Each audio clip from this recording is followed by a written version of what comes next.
और अब बात करते हैं 16 दिवसीय पितृपक्ष श्राद्ध के बारे में। आप जानते हैं कि भाद्रपद शुक्ल पक्ष की पूर्णिमा से 16 दिवसीय श्राद्ध प्रारंभ होते हैं। लिहाजा आज से श्राद्ध की शुरुआत हो गई है और आश्विन महीने की अमावस्या को यानी 21 सितंबर दिन रविवार को समाप्त होंगे। श्राद्ध को महालय या पितृपक्ष के नाम से भी जाना जाता है। बता दूं कि श्राद्ध शब्द श्रद्धा से बना है, जिसका मतलब पितरों के प्रति श्रद्धा का भाव। हमारे भीतर प्रवाहित रक्त में हमारे पितरों के अंश हैं, जिसके चलते हम उनके ऋणी होते हैं और यही ऋण उतारने के लिए श्राद्ध कर्म किए जाते हैं। आप दूसरे तरीके से भी इस बात को समझ सकते हैं। पिता के जिस शुक्राणु के साथ जीव माता के गर्भ में जाता है उसमें 84 अंश होते हैं। उनमें से 28 अंश तो शुक्रधारी पुरुष के खुद के भोजन से उपार्जित होते हैं और 56 अंश पूर्व पुरुषों के रहते हैं। उनमें से भी 21 उसके पिता के, 15 अंश पितामह के, 10 अंश प्रपितामह के, 6 अंश चतुर्थ पुरुष के, 3 पंचम पुरुष के और 1 षष्ठ पुरुष के होते हैं। इस तरह 7 पीढ़ियों तक वंश के सभी पूर्वजों के रक्त की एकता रहती है। श्राद्ध या पिंडदान मुख्यतः 3 पीढ़ियों तक के पितरों को दिया जाता है।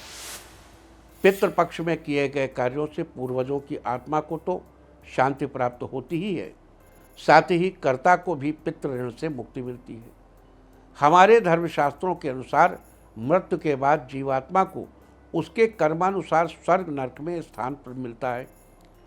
पाप पुण्य क्षीण होने पर वह पुनः मृत्युलोक में आ जाती है। मृत्यु के पश्चात पितृयान मार्ग से पितृलोक में होती हुई चंद्रलोक जाती है। चंद्रलोक में अमृत तत्व का सेवन करके निर्वाह करती है और ये अमृत तत्व कृष्ण पक्ष में चंद्र कलाओं के साथ क्षीण पड़ने लगता है। लिहाजा कृष्ण पक्ष में वंशजों को आहार पहुंचाने की व्यवस्था की गई है। ये आहार श्राद्ध के माध्यम से पूर्वजों को पहुंचाया जाता है। तो ये थी श्राद्ध से जुड़ी कुछ अहम बातें और अब चर्चा करेंगे पितृपक्ष यानी श्राद्ध के दौरान विभिन्न तिथियों पर किए जाने वाले श्राद्ध के बारे में। किस तिथि को किसका श्राद्ध किया जाता है और उस श्राद्ध कर्म करने वाले को क्या फल मिलते हैं। प्रतिपदा तिथि का श्राद्ध कल यानी 8 सितंबर को किया जाएगा। उन लोगों का श्राद्ध जिनका स्वर्गवास किसी भी महीने के कृष्ण या शुक्ल पक्ष की प्रतिपदा को हुआ हो, इसे प्रौष्ठपदी श्राद्ध भी कहते हैं। प्रतिपदा तिथि का श्राद्ध करने वाले व्यक्ति की धन संपत्ति में वृद्धि होती है। द्वितीया तिथि का श्राद्ध 9 तारीख को किया जाएगा। इस तिथि का श्राद्ध करने से व्यक्ति को हर तरह के सुख साधन मिलते हैं। तृतीया तिथि का श्राद्ध 10 सितंबर को किया जाएगा। तृतीया तिथि में श्राद्ध करने से व्यक्ति को शत्रुओं से छुटकारा मिलता है। चतुर्थी और पंचमी का श्राद्ध 11 सितंबर को किया जाएगा। चतुर्थी और पंचमी का श्राद्ध करने से इस बार महाभरणी श्राद्ध भी चतुर्थी और पंचमी श्राद्ध के साथ ही मनाया जाएगा। इस दिन किए श्राद्ध से व्यक्ति की सुख समृद्धि में वृद्धि होती है। और अब बात करेंगे षष्ठी तिथि के श्राद्ध की, तो वो श्राद्ध 12 सितंबर को किया जाएगा और इस दिन श्राद्ध करने वाला व्यक्ति सब जगह सम्मान पाने का हकदार होता है। सप्तमी तिथि का श्राद्ध 13 सितंबर को है।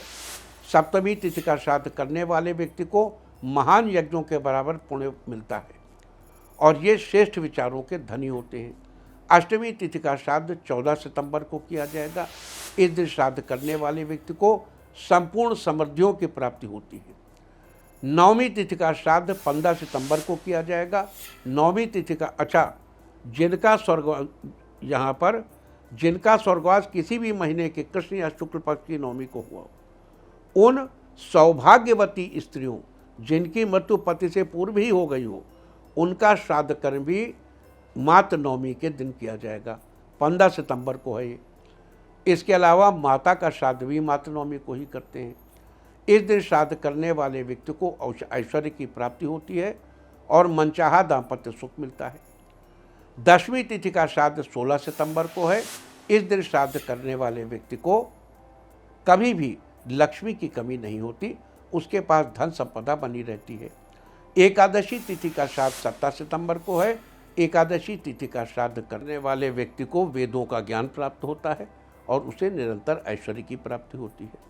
द्वादशी तिथि का श्राद्ध 18 सितंबर को किया जाएगा। इस दिन का श्राद्ध करने वाले व्यक्ति को के घर में कभी भी अन्न की कमी नहीं होती।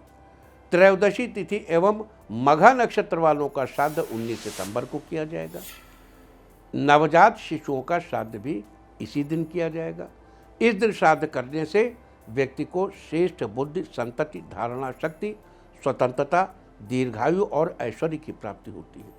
चतुर्दशी तिथि का श्राद्ध 20 सितंबर को किया जाएगा। चतुर्दशी तिथि पे किसी भी पक्ष में चतुर्दशी को जिनका स्वर्गवास हुआ हो, या जिनकी अकाल मृत्यु हुई हो, या जिनकी मृत्यु एक्सीडेंट या किसी शस्त्र आदि से हुई हो, उनका श्राद्ध चतुर्दशी तिथि के दिन ही करना चाहिए। इस श्राद्ध को करने से व्यक्ति को किसी भी अज्ञात भय का खतरा नहीं होता है।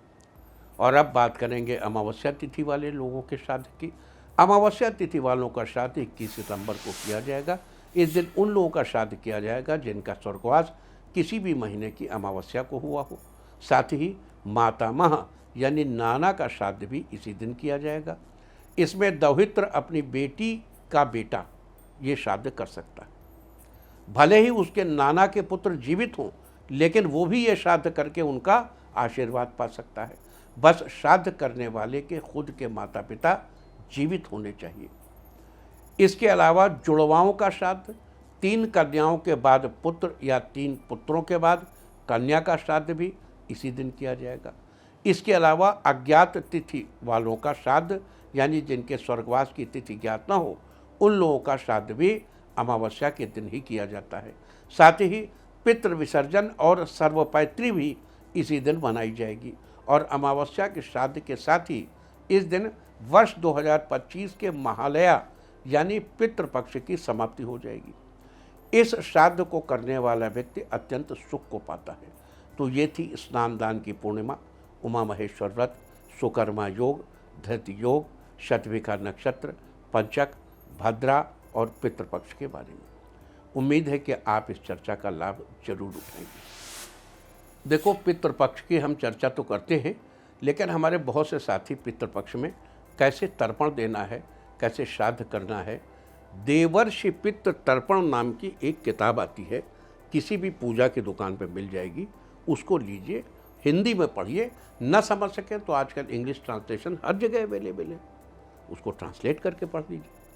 फिर भी एक बड़ी परात में उसमें सफ़ेद पुष्प और ये सब डाल करके आप उसमें इस तरीके से तर्पण कीजिए।